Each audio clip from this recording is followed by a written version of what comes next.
माऊलींचा पालखी सोहळा जो आहे तो पुण्यामध्ये प्रवेश करतोय। प्रत्येक ठिकाणी फराळाचं वाटप देखील माऊली भक्ताकडून केलं जात आहे।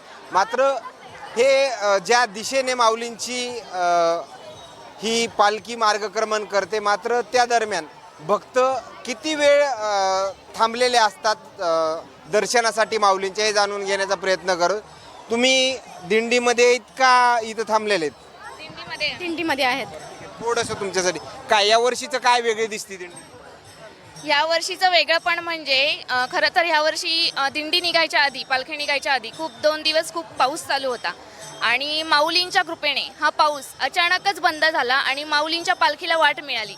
खरं तर माऊलींची पालखी येण्यासाठी नदीपात्रातून यायला जागाच नव्हती, पण माऊलींच्या कृपेने खूप छान माऊलींनी वाट दिली पालखीला काढून आणि आज इथपर्यंत आज सगळ्यांना हा पालखी सोहळा पाहायला मिळाला। किती वर्षापासून या पालखी सोहळ्यामध्ये सहभागी होतो? 5 वर्ष झाले पायी वारी करून। या वर्षी तरुणांची संख्या, तरुणींची संख्या मोठ्या प्रमाणात वाढली का कमी झाली? वाढली, खूप प्रमाणात वाढली। त्याचं कारण काय असू शकतं? भक्ती। काय खरं तर जे इंद्रायणीकडे जाणारा पूल जो आहे त्याच्या खालून पाणी जात होतं, त्यामुळंच कालची गर्दी जी आहे ते मंदिर परिसरामधली कमी पाहायला मिळाली का दुसरं काही त्याचं कारण? काय नाही, नदीवर पाणी, पूर्ण पुलावर पाणी होतं, पुलाचे कठाडे तुटले होते, त्यामुळे मग त्या लोकांना आतमध्ये येऊनच दिलं नाही। नाहीतर आम्ही चरवलीत राहतो ना, चरवलीत इतकी फुल गर्दी राहते दरवर्षी, ह्यावेळेस थोडी कमी होती, पण तरी सुद्धा वारकरी चरवली फाट्यापर्यंत येऊन थांबले होते माऊलींची वाट पाहण्यासाठी। चरोलीचे प्रॉपर म्हणून तुम्हाला दुसरा एक प्रश्न उपस्थित करतो। प्रशासनाच्या माध्यमातून, सरकारच्या म्हणजे स्थानिक प्रशासनाच्या माध्यमातून दरवर्षी ज्या उपाययोजना केल्या जातात त्या तेवढ्याच केल्या गेल्या का कमी केल्या गेल्या असं वाटतं? नाही, ह्यावेळेस भरपूर, म्हणजे एका रात्री त्यांनी पुलाचं हे केली, सोय केली नीट पालखीला येण्यासाठी, रस्त्यांसाठी। नाही तर मार्ग बदलणार होते पालखीचा रात्रपर्यंत, तर आम्हाला वाटलं चरवलीच्या पाठीमागच्या साईडने पालखी येईन, पण आज आहे त्याच मार्गाने आली। एका रात्री त्यांनी पुलाला फॅब्रिकेशन ते सगळ्या लोकांना बोलून रात्रीचे पूल तयार केला।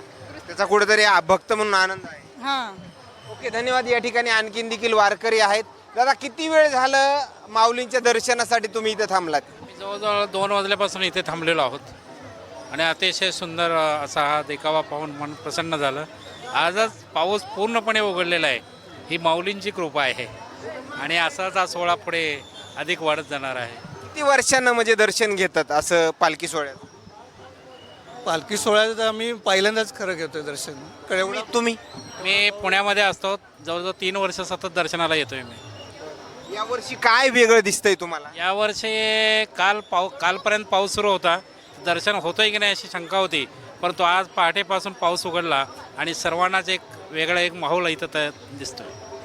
तू किती वेळ झालं माऊलींच्या दर्शनासाठी थांब? 1 तासभर झालाय जवळपास। काय हे सगळं चित्र पाहता तुझ्यासारखे तरुण देखील या वारीमध्ये सहभागी झालेत, काय वाटतं हे चित्र पाहता? तरुण मला वाटतं फार आधीपासूनच वारीमध्ये सहभागी होत आलेले आहेत। इतक्यात लोकांना दिसत आहेत ते, किंवा सोशल मीडियाच्या माध्यमातून लोकांना कळतंय की तरुण पण सहभागी होतात त्या कार्यक्रमात। तुम्ही किती वेळ झालं थांबलात इथं माऊलींच्या दर्शनासाठी? 1 तास झाला असेल। या ठिकाणी पाहिला गेलं तर येत असलेल्या प्रतिक्रिया, माऊलींच्या वाटेवर हे भक्त जे आहेत ते माऊलींच्या दर्शनासाठी ही वाट पाहू नयेत। आणखीन काही नवीन अपडेट्स मिळतील का हेही पाहणं तेवढंच महत्त्वाचं ठरणार आहे। आलेल्या प्रतिक्रिया काय सांगून जातात हे नक्कीच समजलं असेल। कॅमेरामॅन सोबत सुनील बडिया, पुणे।